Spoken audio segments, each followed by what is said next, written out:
If you have over $200,000 sitting stagnant in your bank, retirement account, or home equity, then you're literally losing money.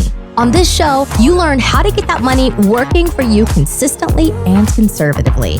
Learn to grow your nest egg with your host, Shawn Winslow. Let's dive in. Welcome back to another Finance Friday episode. I'm your host, Shawn Winslow, and this is the Multifamily Money Podcast. What's going on, everyone? Welcome back to another episode. Today is another solo show. Every Friday, we go into finance tips, strategies, just kind of what's going on in the world, both solo shows and interviews. I got some interviews coming up for Finance Friday, but today is another solo one. And we're going to talk all things stagflation. I'm sure you guys have heard this going around the news, on social media, all over the place, stagflation. And I just want to dive into it, like what it is, where we've seen it in the past, and is this something we really need to worry about? Because I see this word getting thrown all over the place, and I realize a lot of people don't really know what it is. Before I do that, as you all know, there's only one fee to this show, and that's if you found value, please share this with someone else you think could find value. Post it to your social media accounts, reshare. Just let someone know that could also get value from this show. And if you haven't left a rating or review, I would greatly appreciate that. All right, let's get into it. So what is stagflation? So it's actually a combination of two words, stagnation and inflation. And it was used in the UK. And they were experiencing high inflation and slow economic growth with high unemployment. And so it's essentially stagnation of the economy with really high inflation. And so we also saw this in the US in the 1970s. This was when oil exporting countries in the Middle East actually cut supplies to the United States and other countries that had ties and were supporters of Israel. And so there was a supply shock of oil. So inflation skyrocketed because, as we all know, and as we all are experiencing right now, energy and oil has ties and its hands into essentially everything of the economy, from producing goods, providing services, food, distribution, obviously transportation. Oil has a tie into everything, and will, if you don't already have inflation, will cause inflation with extremely high oil and energy prices. And as you know, we've already had a shock to our system with what happened in the pandemic, which led to manufacturers, businesses shutting down, which then halted production of goods. And then when the economy opened, people wanted to buy those goods and buy more. And then we saw the effect of kind of like a scarcity mindset, where people weren't sure if they would be able to buy it the next day. And that just compounds inflation, right? Because people are buying more than they normally would buy in order to stockpile from that scarcity mindset. And we're seeing that right now too, with prices going up. People are buying more now, thinking that it's gonna cost more in the future, which then just ends up being a self-fulfilling prophecy, right? Because you're afraid prices are going to go up, inflation is going to increase, so you buy more now, which then inevitably causes that to happen. So we're in that conundrum, that vicious cycle right now.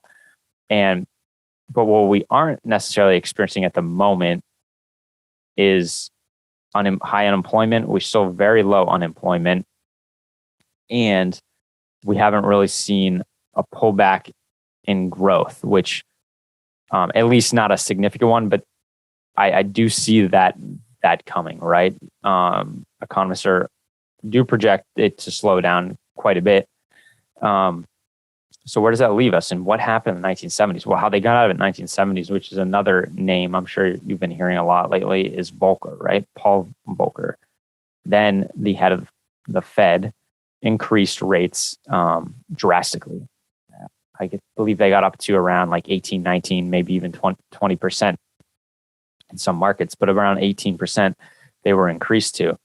And this is what helped get them out of stagflation, because when you raise rates that much, it really reduces the demand for any type of credit, any type of borrowing, because not very many people can really afford an 18% interest rate, and then it drops prices, right? Because there's less demand, so prices follow. And I don't see our Fed doing that because there is way more debt, both from a government standpoint and from a consumer standpoint, than there was in the 1970s. So I don't see rates going that high. And on top of that, the Fed announced that they're also another part of their quantitative tightening. So we were in quantitative easing before, where interest rates were being reduced and they were low, and the government was buying bonds, which then put more money into the economy and drove up bond prices, because as you buy, obviously there's a greater demand, right? So bond prices go up, and we all know that bond prices, there's an inverse relationship between bond prices and interest rates. As bond prices go up, interest rates on those instruments go down. And so this is going to be the interesting thing that we see happen now with quantitative tightening, where they're actually going to be selling bonds into the market, no longer buying. They're going to be selling those bonds back.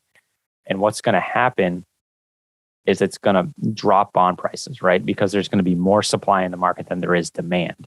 Just like in basic economics, anything, when there's an oversupply and not a lot of demand, prices go down. And so what's going to happen here is then interest rates are going to go up because of that inverse relationship. And so this part is really going to be interesting to see what happens, because we're already having interest rates go up because the Fed is moving the Fed funds rate, which then has a trickle down effect into the market, right? And now it's going to be interesting to see what happens. This is kind of, in my opinion, obviously, no one really knows what's going to happen. Let's be honest. Everyone just makes an educated guess, and my educated guess is this is kind of like the teetering point, right? Because rates are already rising, and once they start putting bonds back into the market, selling them back in the market, it's going to be interesting to see if there is, a compounding effect to rates. Because not only are they going to be raised by the Fed funds rate going up, but they're going to be raised by the devaluation of the oversupply of bonds, which then devalues the bonds, and the rate goes up. So it's really going to be interesting to see what happens there. Now, there is another school of thought that we're not going to stagflation, but what they call slowflation. And how it's just funny how they keep coming up with terms. And I think it's more that these companies come up with these terms because they're worried about their bottom line. When I say companies, financial institutions, so they don't want to scare the market too much. So slowflation, it's based on high inflation, mid to high inflation, and mid to low growth. So it's not low growth, which would be in a stagflation environment. So there's a school of thought that thinks we're in more of a slowflation. But I think it's really going to hinge on what I was talking about in terms of the second part to quantitative easing, when they're going to sell bonds back into the market, and then also geopolitical risks is another factor. The war that's going on in Russia and Ukraine, that's going to be really interesting because that puts pressure, obviously, on the oil market, fertilizer, and then obviously trickles down to food, right? And then also just supply chain, right? That's one of the biggest things that is up in the air, in my opinion, because is there really an end at sight? Is there a light at the end of the tunnel when it comes to this? It seems like we can't get under control. The fact that, when the world shut down, we still haven't been able to catch up to that supply that was not being produced during that time.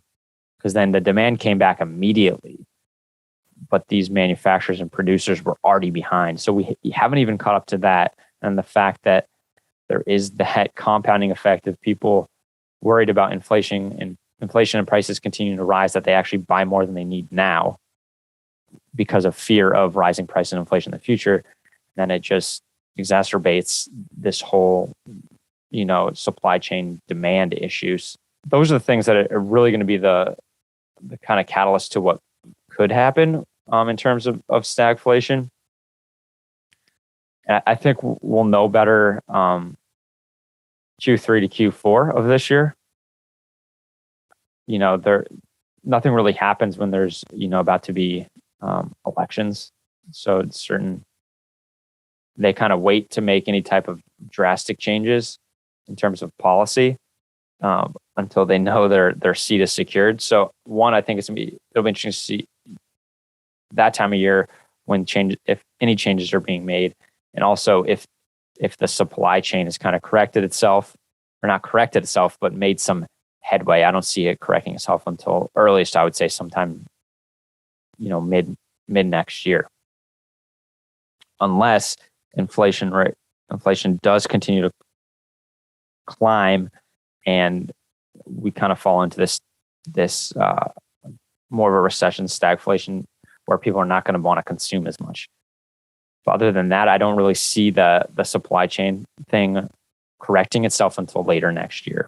So then what it's really going to come to is, what is the Fed going to do? They originally stated they would be raising rates at every meeting. That would have equated to about 7 times. And we've raised 3 times, so that leaves 4 more times. It's really going to be interesting to see if that happens and when they start pulling back. I've mentioned this before, that if you look at the forward curve, it originally had projected that rates would rise until the end of through 2023, and then in Q1ish in 2024, rates would start to be pulled back. So I just wanted to get on here and share this with you all, and just to let you know what stagflation is. It's definitely something we don't really necessarily want to go into, because you never want to see a time where there's high inflation and really low growth and high unemployment. Nothing good comes of that. And I think it's really going to come down to, if we can get energy prices under control, if we can get somewhat of a hold on the supply chain, and then if people can just not act out of a scarcity mindset and compound the issue by buying more than they need now due to fear of something in the future that may or may not come, but then ends up being a self-fulfilling prophecy because they create it. And if we can get, it all depends by increasing rates, if it really can slow down some demand. All right, everyone. Thank you for tuning in. And as always, next week, I got a great guest for you on Finance Fridays. And before I let you go, I also wanted to mention that, as this is a finance episode every Friday, that the Dow just had its worst 6-month start to a year since 1962. The NASDAQ, its worst ever. The S&P 500, its worst since 1970. And to me, when there's change and uncertainty, yields opportunity. So I'm not on here to make you nervous or scared. It's just, you need to know the facts. You need to make educated guesses, because opportunities will present themselves in these times. All right, everybody. Thank you for tuning in as always. And remember, easy doesn't pay well, and instant gratification is self-destructive. So always remember, it's not just working hard for your money, but having your money work hard for you. All right, I'll catch you on the next one. Hey, this is Shawn Winslow. After being in the financial service industry for years and having candid conversations with good people just like you, I realized that so many of us are wanting an investment strategy that provides solid returns and consistent income without the bumps in the road. There's little known secret that your financial advisor doesn't want you to know. There is investment out there that is less volatile and the returns are stronger.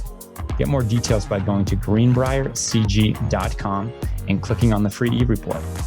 And by the way, if this show has provided you any value, then feel free to leave an honest written review and of course share it with a friend who needs it. See you next week for another great show.